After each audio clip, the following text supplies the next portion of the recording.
Luc, chapitre 20. Un de ces jours-là, Jésus enseignait le peuple dans le temple et annonçait la bonne nouvelle. Les chefs des prêtres et les spécialistes de la loi, avec les anciens, survinrent alors et lui dirent: Dis-nous par quelle autorité tu fais ces choses, ou qui t'a donné cette autorité?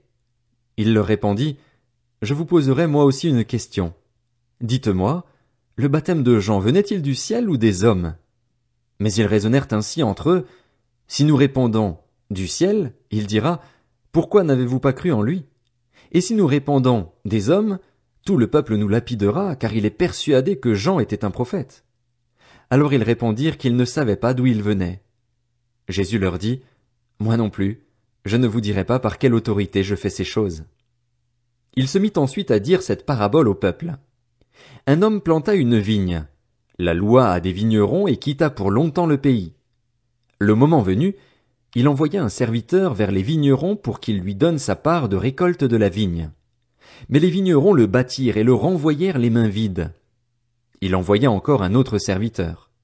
Ils le battirent lui aussi, l'insultèrent et le renvoyèrent les mains vides. Il en envoya encore un troisième, mais ils le blessèrent aussi et le chassèrent. Le maître de la vigne se dit alors: Que faire? J'enverrai mon fils bien-aimé. Peut-être en le voyant auront-ils du respect pour lui.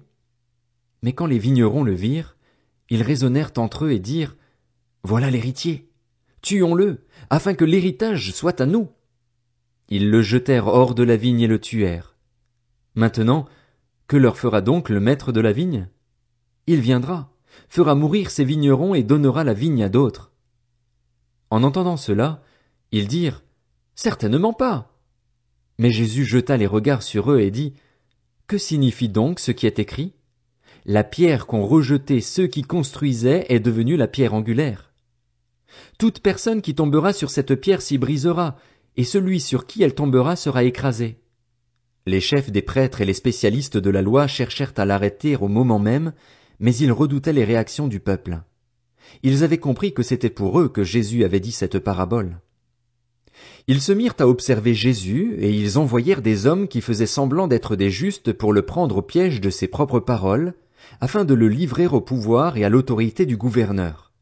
Ils lui posèrent cette question: Maître, nous savons que tu parles et enseignes avec droiture et que tu ne tiens pas compte de l'apparence, mais que tu enseignes le chemin de Dieu en toute vérité. Nous est-il permis, ou non, de payer l'impôt à l'empereur?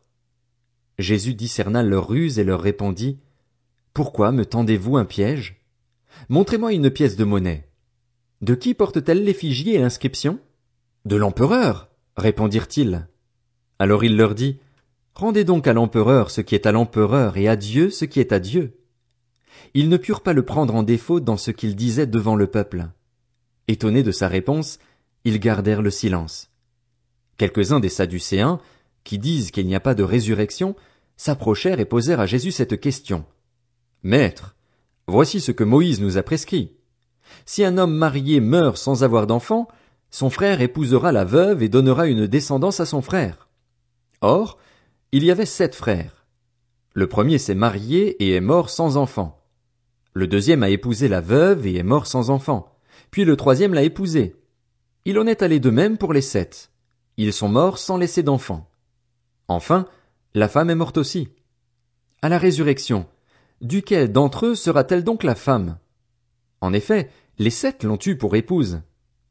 Jésus leur répondit: Les hommes et les femmes de ce monde se marient, mais celles et ceux qui seront jugés dignes de prendre part au monde à venir et à la résurrection ne se marieront pas. Ils ne pourront pas non plus mourir, car ils seront semblables aux anges, et ils seront enfants de Dieu en tant qu'enfants de la résurrection. Que les morts ressuscitent, c'est ce que Moïse a indiqué dans l'épisode du buisson, quand il appelle le Seigneur le Dieu d'Abraham, le Dieu d'Isaac et le Dieu de Jacob. Or Dieu n'est pas le Dieu des morts, mais des vivants, car tous sont vivants pour lui. Quelques spécialistes de la loi prirent la parole et dirent: Maître, tu as bien parlé. Et ils n'osaient plus lui poser aucune question. Alors Jésus leur dit: Comment peut-on dire que le Messie est le fils de David? David lui-même dit en effet dans le livre des psaumes: Le Seigneur a dit à mon Seigneur: Assieds-toi à ma droite jusqu'à ce que j'aie fait de tes ennemis ton marchepied. David l'appelle donc Seigneur. Comment peut-il être son fils? Tandis que tout le peuple l'écoutait, il dit à ses disciples, « Méfiez-vous des spécialistes de la loi qui aiment se promener en longue robe et être salués sur les places publiques. Ils recherchent les sièges d'honneur dans les synagogues et les meilleures places dans les festins. Ils dépouillent les veuves de leurs biens tout en faisant pour l'apparence de longues prières. Ils seront jugés plus sévèrement.